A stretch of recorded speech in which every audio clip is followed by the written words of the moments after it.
દબાણ કરવાનું છે ડાયરેક્ટ કેટલી થાય આ રીતે અમારી દીધું તો એટલી મોટી છે કે જમ્બો બોટલ ઓક્સિજનની મૂકેલી છે એક બોટલ ખાલી થાય તરત જ પાછળની બોટલ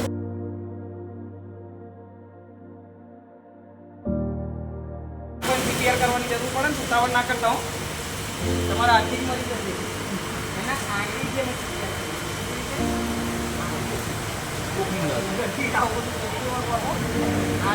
બાળકને નાશ કરતા હું નાખવાનું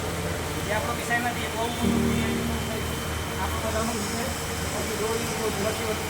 ઓક્સિજન આવું આ શું છે સત્તર મશીન એવી રીતે કીધું માણસ બેભાન થાય જેમ કે અમે બહુ ડીએનએ કર્યા પછી ટ્રેનિંગ આપીએ એ ટ્રેનિંગ પછી પણ અમને ચાલુ વિકલ્પમાં કઈ રીતે આવી કહેવાય કઈ રીતે આઈએમ ઇન્જેક્શન અપાય કઈ રીતે બધું માસ્ક અપાય બધી વસ્તુ શીખવાડી પણ થાય છે એવું બધું તમારા ઘરે અમારી એકમાં પહેલા 4 લોકોએ ચાલુ અંદર મૂકી દે છે અને ઘણા લોકો કરતા હોય છે માલ ભરાઈ ગયો એટલે તમે સ્ટેન્ડર્ડો નથી જોઈ આ અમારી એક પ્રોબ્લેમ છે વિડંબના કહું છું મારી વિડંબના ગાડી के अंदर 5 इसके लिए जोरदार क्लैप हो जाओ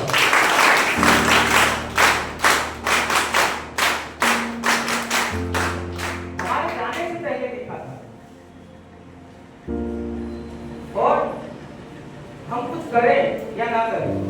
जैसे सर ने बोला कि हम बेबस थे जो सर ने चीजें बताई है काफी सारी चीजें फर्स्ट एड को लेकर आगे मैं इसमें दोबारा ऐड कर देता हूँ जैसे सर ने बताया कि प्राथमिक सारवार कि जो डॉक्टर સુધી પહોંચ્યા પહેલા पेशेंट ने पहुंचा पहला या तो डॉक्टर पेशेंट સુધી पहुंचा पहला इसमें एक मुद्दा ऐड कर देना कोई પણ સાધન સામગ્રી વગર અપાતી સારવાર એમાં એ વસ્તુ એડ કરજો साधन सामग्री वगैरह आपकी जोड़े कोई डिजिटल के मैन्युअली बीपी इंस्ट्रूमेंट के इंजेक्टेबल के એવું કશું છે નહીં એના વગર અપાતી સારવારને પ્રાથમિક સારવાર કહેવાય સાહેબ એ રાઈટ જ છે પણ એમાં આ બધી વસ્તુઓ ફર્સ્ટ રિસ્પોન્ડર હોવી જોઈએ ફર્સ્ટ રિસ્પોન્ડર પહેલા કેવો હોવો જોઈએ કે પોતે ના મોકલાઈ જાય ધારો કે આપણે ક્યાંય જેની બવંડર થયું જેની આગ ઓલો મોટો થયો બ્લાસ્ટ થયો પ્લેન ક્રેશ થયું એ બધી વસ્તુમાં ઘણા લોકો એવા હોય કે પોતે ગભરાઈ જાય જેમનું બીપી લો થઈ જાય કે એમને પેન્ડિંગ આવી જાય ચક્કર આવી જાય બધું થાય છે ને પહેલા ફર્સ્ટ રિસ્પોન્ડર મજબૂત હોવું જોઈએ માનસિક રીતે સ્થિર હોવું જોઈએ અને પરિસ્થિતિને હેન્ડલ કરવું જોઈએ પરિસ્થિતિ વિશે વાત કરીએ ને તો હાલમાં ભાર વરસાદ ચાલુ થઈ ગયો આપણે બધા સિવિલ ડિફેન્સની ભૂમિકામાં છીએ ભાર વરસાદ ચાલુ છે તમારે અહીંથી બહાર જવું હોય ઘરે તો શું કરવું પડે છત્રી લેવી પડે કોઈ કારનો યુઝ કરવો પડે આ કરવું પડે ને ક્યાં તો પછી એવું તમે કરી શકશો કે વરસાદનો ફોગ બંધ કરી દો અને બહુ બધી વસ્તુઓ બહુ બધી એક્ટિવિટી કરવી પડી અને એક રેસ્ક્યુ કે જે બહુ એક જીવના જોખમ કારણ કે સાહેબે કીધું ને એ પ્રમાણે એક વસ્તુ સમજાવવા માંગુ છું તમને કે તમારો રોલ અને તમારો રિસ્પોન્સ ટાઈમ કેટલો મહત્વનો છે અમારા માટે મહત્વનો પબ્લિક માટે છે પણ જો અમારી એમ્બ્યુલન્સ ત્યાં પહોંચે છે અમારા માટે પણ બહુ મહત્વનો રોલ છે સિવિલ ડિફેન્સ ત્યાં કેટલી મિનિટમાં પહોંચી શકે હમણાં મેં એક અમારા સાહેબ જોડે જે ડિટેલ કીધી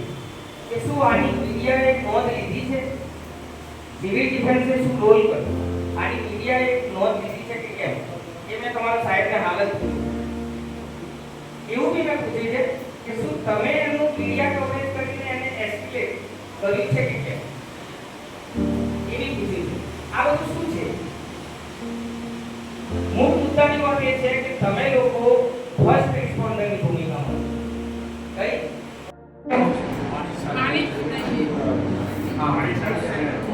પાણી ના પાણી નાખી હા બીજું કોઈ બસ પલ્સ ચેક કરશો પલ્સ ક્યાં ચેક કરશો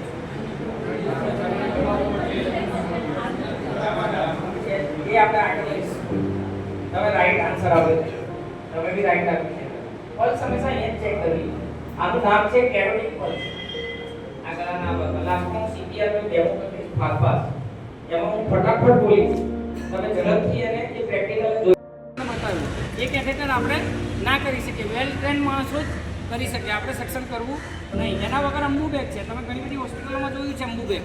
કે જે કૃત્રિમ શ્વાસ આપવા માટે જ્યારે માણસ પોતે શ્વાસ ના લઈ શકે ત્યારે એને કૃત્રિમ શ્વાસ આપવાની જરૂર પડતી હોય છે આનાથી શ્વાસ આપવાનો જેવી રીતે મેં સીપીઆરમાં તમને જણાવ્યું હતું કે માઉથ ટુ માઉથ લીપ લોક કરી અને જે આપણે શ્વાસ આપીએ છીએ એ શ્વાસ આપણે એમ્બ્યુલન્સમાં માઉથ ટુ માઉથ આપવાની જરૂર નથી આ વસ્તુ છે એના લીપ ઉપર એની નાક સાથે એના મોઢા પર કનેક્ટ થશે અને અંબુ બેગથી એને કૃત્રિમ શ્વાસ આપણે આપીશું આ એડલ્ટ માટે છે तो भी भगवान की आत्मा को शांति दे पहले आप ये प्रे करेंगे या तो हम हमारे दिलो दिमाग से ये सोचेंगे कि ये घटना नहीं घटनी थी ये घट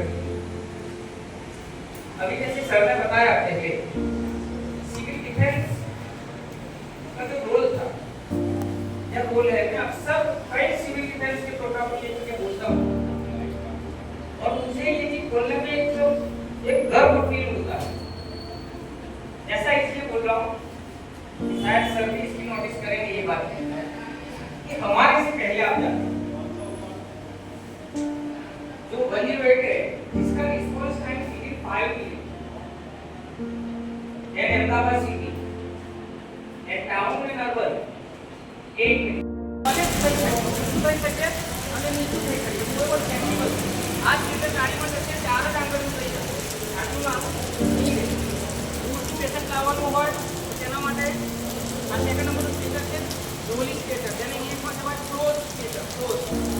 જેનું ગુજરાતી એવું થાય રોલિંગ સ્ટેટર જેના 100 નાકા તમે દેખાઈ રહ્યા છો 100 નાકા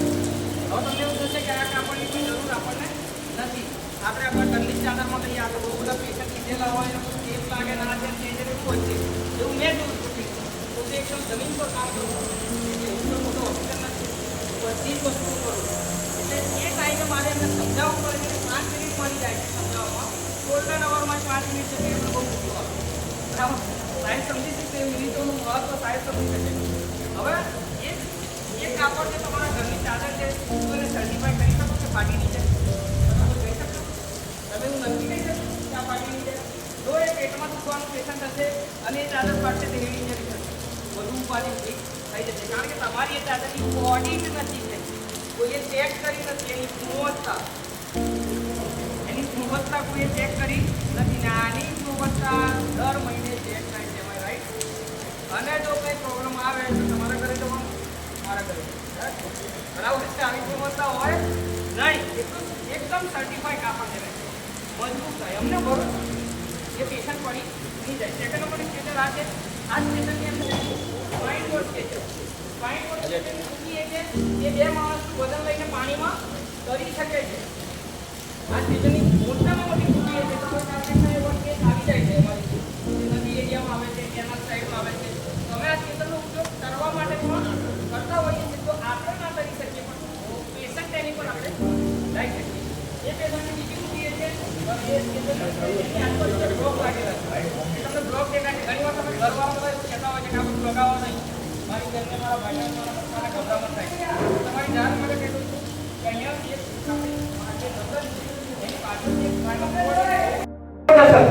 આખા અમદાવાદની મ્યુનિસિપાલિટીની જે લાઈન છે એ લાઈનનું દબાણ ત્યાં અટકેલું હતું અને એ એટલા ફોર્સ ખુલી જાય છે કે ગયું ને એવું તરત જ વિધિન સેકન્ડોમાં 28 થી 35 સેકન્ડ બતાવવામાં આવી છે જો તમે પાટે મારેલો છે તો ડોક્ટર કે નિષ્ણાત કે સર્જન વગર એ પાટો ખોલાય નહીં કારણ કે એ ડોક્ટરને એ સર્જનને ખબર છે કે શું થવાનું છે આગળ મારે શું કરવાનું છે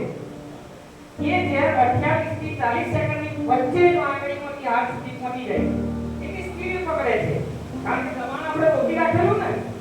એટલે જો તમે દબાણ રોકેલું નથી એટલી સ્પીડ હાથ સુધી નથી પહોંચતું અત્યારે આધુનિક સિસ્ટમ પ્રમાણે અમારી એમ્બ્યુલન્સમાં પણ એએસપી એન્ટી વેનમ કે જેની બજારમાં કિંમત 8 થી 9000 ની છે 8 થી 9000 એ લોકો અમારી એમ્બ્યુલન્સમાં પડશે તો અત્યારે બહુ તત્કાળ સારવાર તમને મળી શકે. હવે હું બીજો મુદ્દો એ છે કે એક્સિડન્ટ થાય કોઈ રોડ ઉપર એક્સિડન્ટ તમારો રોડ આવશે જો 108 વિશે હું બોલીશ તો ફટફટ બોલી નાખીશ એ મારો વિષય છે મારો સબ્જેક્ટ છે મેં 15 વર્ષ કાઢે છે પણ હું તમારો રોલ વિશે બધું તમારે એટલે આપું છું કે કાલે જ્યારે તમે જોયું ના છે કે જોયા ને આ એમ્બ્યુલન્સ જોયા ને તો મને ખરેખર એમ થયું કે હું જોડાયેલો છું સિવિલ ડિફેન્સ સાથે મદદ કરવાની તમને ખબર છે મદદ કઈ રીતે કરવાની એટલે મેં તમને શીખવાડવાનું ખરેખર ભૂલી ગયો એ માટે સોરી તમારી માફી ચાહું છું. મદદ એટલે શું મદદ કોને કહેવાય કારણ કે આપણે મદદ કરીશું ને હવે સાહેબ એ પ્રમાણે આપણે મદદ કરવાની મદદ કઈ રીતે કરશો કોઈ મને એક વ્યક્તિ કહી શકે મદદ કઈ રીતે કરશો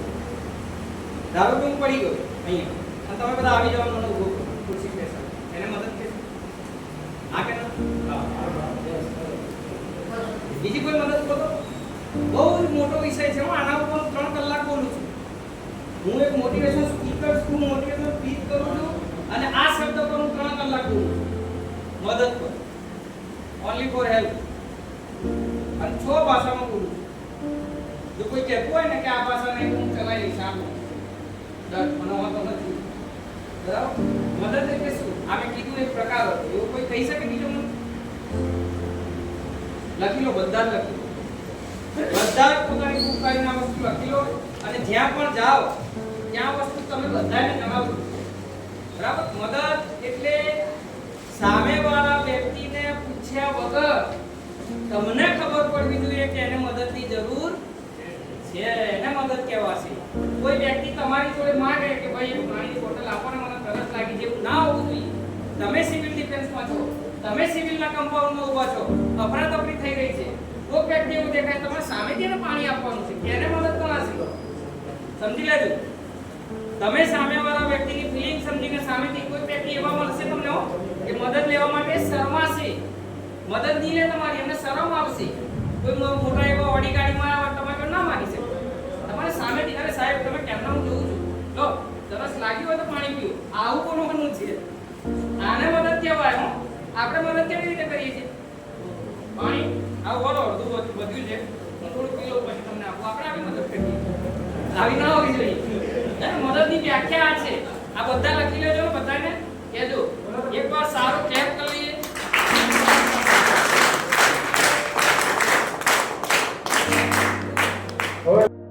ડિસિપ્લિન ખબર છે ડિસિપ્લિન કોને કહેવાય ડિસિપ્લિન રિસ્પેક્ટ ગ્રૂમિંગ વિશે વાત કરીએ છીએ ગ્રૂમિંગ કોને કહેવાય કોઈ બતાવશે મને કોઈ કહેશે સિવિલ ડિફેન્સમાં તો એટલે ગ્રૂમિંગ આવવું જોઈએ તમારું તમે ત્યાં ઉભા હોય તો તમારા ઉપર 1000 કેમેરા છે કે this person in the civil defence હું આઈડી લગાવી લઉં કે મારાથી સ્મોકિંગ ના થાય કોઈ કેમેરો લઈને આવી જાય 108 ના ઇન્ચાર્જ એક જગ્યા પર ગલ્લા પર ઉભા રહીને સ્મોકિંગ કરે છે એ grooming part of the grooming and discipline grooming શું છે તમારા અંદર હોવું જોઈએ એના પર આપણે વાત કરવી છે ગ્રૂમિંગ વિશે કોઈ કહી શકે મને કોઈ એવો વ્યક્તિ છે કે જે ગ્રૂમિંગ ની વ્યાખ્યા જાણતો હોય અને તમારામાં મને લાગતું છે કારણ કે તમે બહુ હાઈલાઈટ થઈ રહ્યા છો હાઈલાઈટ થવાના પણ છો કારણ કે જેમ પ્લેન ક્રેશ થયું ને એમાં લગભગ જેટલી મીડિયા કવરેજ થઈ તે બધી જ મીડિયા કવરેજમાં મને પણ સામેથી સવાલ પૂછવામાં આવ્યો હતો આજ તકની પ્રેસ રિપોર્ટર શ્વેતા તિવારી હતી શ્વેતા તિવારી એની જોડે મને એક વાત થઈ હતી તેણે મને આ વસ્તુ વિશે પૂછેલું પર્સનલી પૂછેલું કે આ શું છે આ ગુજરાતની કઈ સેવા છે તો તમે કેટલા હાઈલાઈટ છો એટલે તમારામાં ગ્રૂમિંગ હોવું જોઈએ તમે ગમે તે રીતે ના ઉભા રહી શકો ગ્રૂમિંગ વિશે સમજાવી દઉં છું કે ગ્રૂમિંગ શું છે ગ્રૂમિંગ પાર્ટ એવો છે કે તમારા માથાથી લઈને પગ સુધી તમારા વાળ સારા હોવા જોઈએ કપાયેલા હોવા જોઈએ ઉડેલા હોવા જોઈએ તેલ નાખતા હોય તો તેલ નાખેલા હોવા જોઈએ તમારી દાઢી છે તે સારા શેપમાં હોવી જોઈએ કટિંગ કરેલી હોવી જોઈએ જો દાઢી નથી તો ક્લીન શેવ હોવું જોઈએ તમારી મૂછો કોકના જોડે ચા પીવો તો એ ચામાં અડધી ડૂબેલી ના જોઈએ એવી ના હોવી જોઈએ બીજું તમે જે એપ્રન પહેરી રહ્યા છો સિવિલ ડિફેન્સ એ સારું અને સ્વચ્છ હોવું જોઈએ આયર્ન થયેલું હોવું જોઈએ જૂનું હશે તો ચાલી જશે તમારા કપડાં સ્વચ્છ અને આયર્ન થયેલા હોવા જોઈએ તમારા શૂઝ જે બી શૂઝ તમે પહેરો છો બધા જ અત્યારે પોતાના શૂઝ જોઈએ છે કે માની લો કે અહીંથી હું ચાલીને ગયો તો સુઈ પકડવાના છે, પણ એને સાફ કરીને કોઈ પ્રોગ્રામમાં જવું, સાફ કરીને જે નિશાન પર જવું, પાર્ટ ઓફ ધ ગ્રોવિંગ આ છે, બરાબર. શૂઝ, એપ્રન, આઈડી બધું જ આવી ગયું, તમારું આઈડી બધી જ વસ્તુ, તમારી કેપ બેપ હરેક વસ્તુ આવી ગઈ. ઘણી જગ્યાએ કેપ એવું જોઉં છું કે કેપની ઉપર એટલા બધા પરસેવાના ધાગા હોય છે ને કે જોઈને એમ થઈ જાય છે કે હા બોલો તમે ક્યાંથી બોલી ગયો. આવું ના થવું જોઈએ. સિવિલ ડિફેન્સ બહુ જ મોટું રિસ્પેક્ટ તમારું થવું જોઈએ. આ એક ગ્રુમિંગ થયું તમારી બોડી એટલા માટે જેટલો બનાવવામાં આવે છે. જો એને હલનચલન થશે તો ઈજામાં વધારો થશે, ઈજામાં વધારો થશે તો શું થશે ખબર? સંદેશા વ્યવહાર પણ તમારા પગને કાપી નાખો તો તમારો મગજમાં સંદેશો પહોંચતો નથી, તમને કંઈ થતું નથી. એટલી મહત્વની વસ્તુ એ લગાવવા દે. બીજું એની સાથે એક સર્વાઇકલ કોલર છે. આ સર્વાઇકલ કોલર પણ એના માટે કે જે માથાના અને ગળાના ભાગને સ્થિર રાખવા માટે. એ બહુ મોટો ડૉક્ટરનો વિષય છે, હું તમને વધુમાં નહીં સમજાવી શકું સ્પાઇનલ કોર્ડ વિશે અને એ વિશે, કારણ કે એ તમને ખબર નહીં હોય. એ લગાવવું જરૂરી છે. એની સાથે તેમાં બેલ્ટિંગ આપેલું છે. આ રીતે ક્રોસ બેલ્ટ કરવાનું. કોઈ પેશન્ટ ગાવડી હોય છે, ગાવડી ગાંઠતો જ ના હોય એને એવાને અમે બાંધી દઈએ, ઘરેથી બાંધીને લાવીએ. ડન. કોઈ પેશન્ટ આલ્કોહોલિક હોય છે એ પણ ધમાલ કરે છે. કોઈ પેશન્ટ હેડ ઇન્જરી થયા પછી પણ બહુ મોટી ધમાલ કરતો હોય છે, એને ખબર જ નથી હોતી, એને પણ બાંધવો પડે. તો આપણે હસ્તવ્યસ્ત દોરડાથી ના બાંધી શકીએ. એને નુકસાન ના થાય એ પ્રમાણે બેલ્ટિંગની રચના કરવામાં આવી છે અને બેલ્ટિંગ કરવામાં આવે છે. એ થિયેટર કોઈ ગટરમાંથી પેશન્ટ લાવવા, કોઈ ઉપરથી પેશન્ટ લાવવા, દૂરથી પેશન્ટ લાવીને આની ઉપર આપણે મૂકી શકીએ છીએ. એને 4 વ્યક્તિઓ મૂકીને સારી રીતે પેશન્ટને સારી એવી સ્થિતિમાં લાવી શકીએ.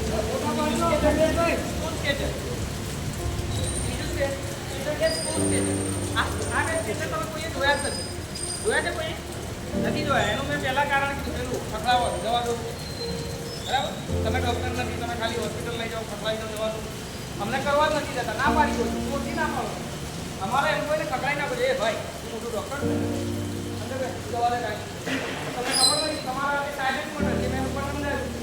તમે પેશન્ટની ઈજામાં વધારો કરો, તમે કદાચ રજીસ્ટર જતા મળી પણ શકે. આ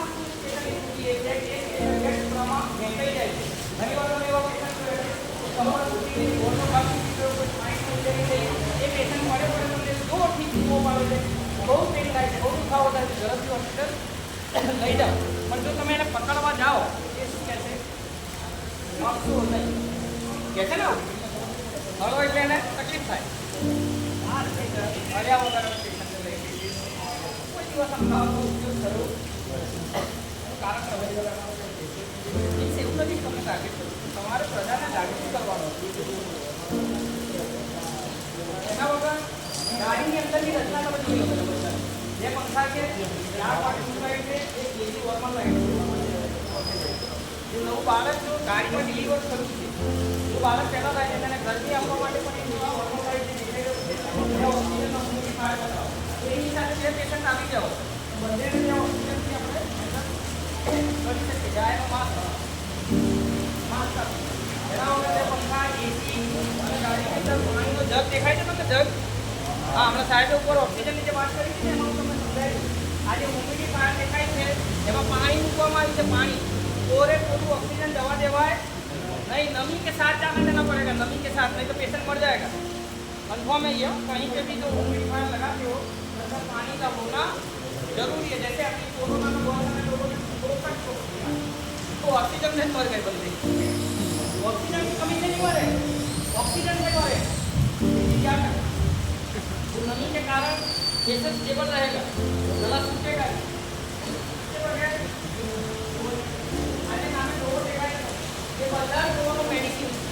ये मेडिसिन रचना એટલા માટે કરવામાં આવી છે કે એને ત્યાંથી ઊભા નહીં થવાનું, આંખ બંધ કરીને કવર ખોલે બે વસ્તુ નહીં કરે તો વેસ્ટર્ન ડિઝાઇન કરવામાં આવે એના વગર આપણે એની જે શું સામાન છે કે કોઈ ગાડીઓ ભીડાઈ જાય, પત્તું કાપવાની પોઝિશન આવી, કોઈ જગ્યા પર પત્તું દિવાલ કોલેજ થઈ છે, કંઈ કાપવું છે પાયલોટ ટિકિટમાં, અમારા પાયલોટ ટિકિટમાં ગેસ કન્ડક્ટરથી લઈ આઈફોનથી લઈ પ્રોબારથી લઈ બહુ બધો પાવડો બહુ બધું છે એક્ઝેક્ટલી ગાડી કે શું વર્કિંગ કન્ડિશનમાં અવેલેબલ ડેમેજ એની સતત લગાતાર વર્કિંગ ચાલુ છે, કોઈ ડેમેજ કે નથી ડિઝાઇનમાં નહીં છે માઇન્ડ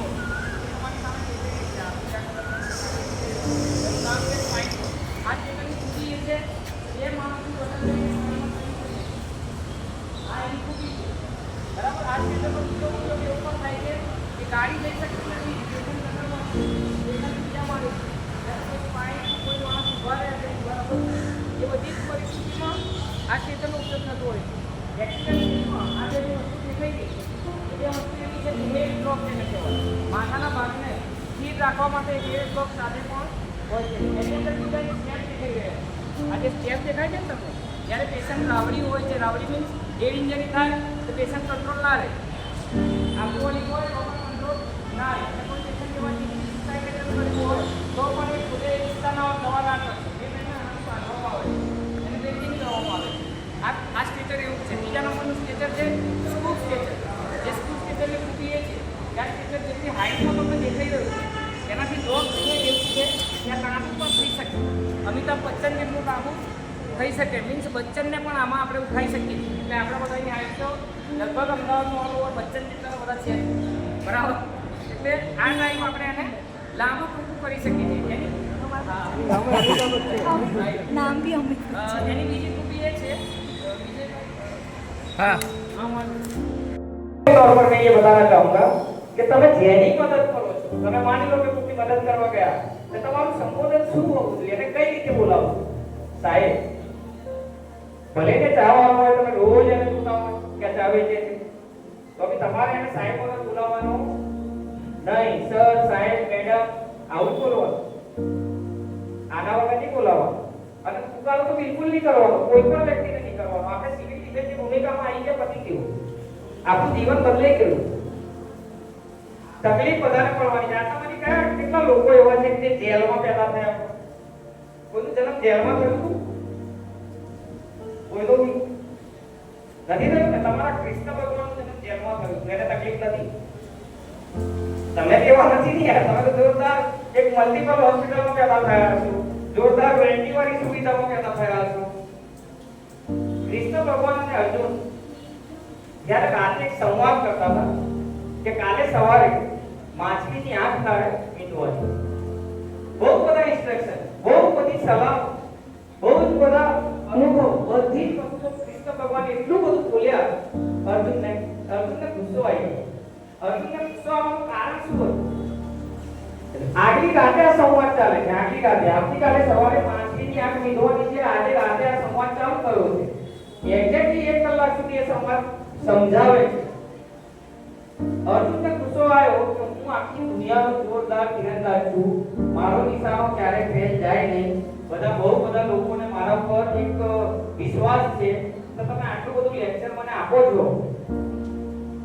તો બધું હું જ કરીશ તો તમે શું કરશો આવું કૃષ્ણ ભગવાને પૂછ્યું છે આ સંવાદ તમે વાંચો તમે ખાલી આ સંવાદ વાંચ્યો હશે તો વાંચવા ખાતર વાંચ્યો છે પણ હું એની વ્યાખ્યા તમને સમજાવવા માંગુ છું કૃષ્ણ ભગવાનને બહુ ગુસ્સામાં અર્જુને આ વસ્તુ પૂછી લીધી કે તમે 1 કલાકથી ભાષણ આપો છો હું દુનિયાનો મોટો તીરંદાજ છું તમે શું ભાષણ આપો છો અને હું જો બધું કરીશ તો તમે શું કરશો આ એક ક્વેશ્ચન માર્ક ઉભો કરી દીધો વાતાવરણ શાંત થઈ ગયું બહુ બધા લોકો સાંભળતા હતા તો તમે અત્યારે જે કૃષ્ણ ભગવાનના જે પોઝ જુઓ છો ને એમાં જે એમની મોઢું ખોલ્યા વગરની નાની સ્માઈલ છે એ સ્માઈલ સાથે કૃષ્ણ ભગવાનની સ્માઈલનું વર્ણન કરવામાં આવ્યું છે મહાભારતની બુકમાં એ સ્માઈલનું વર્ણન કરવામાં આવ્યું છે કે આ સ્માઈલ એટલી જ હતી આ બહુ બધા રસિક